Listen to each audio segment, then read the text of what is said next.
सूरज के करीब तरीन से बनाई गई वीडियो, जरा इस वीडियो के ऊपर गौर कीजिएगा और इस वीडियो की आवाज सुनिएगा। मेरा ख्याल है अल्लाह से डर जाने के लिए ये एक वीडियो काफी है। सुने जरा।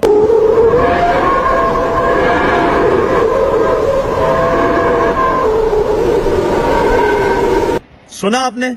ये वो आवाज है जो सूरज से निकल रही है, हरारत की, जो जमीन की तरफ आ रही है। हरारत की आवाज आपने कभी नहीं सुनी होगी। आपको पता है ये वीडियो कितने फासले से बनाई गई है? तकरीबन 60 लाख माइल्स के फासले से।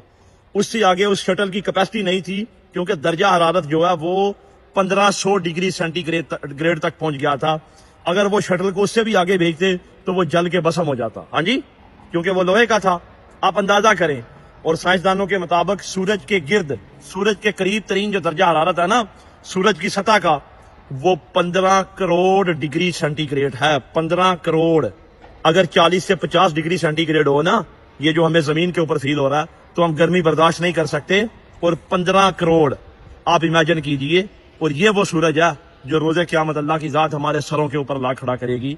और आप सोचें फिर उस दिन क्या समा होगा। और फिर एक दिन नहीं, 2 दिन नहीं, 50,000 साल के बराबर वो एक दिन होगा और सूरज हमारे सरों के ऊपर होगा। डर जाओ उस अल्लाह से, उस अल्लाह को सीरियस ले लो, वरना जिस दिन अल्लाह ने सीरियस ले लिया ना, तो मेरे भाई बचेगा कुछ नहीं।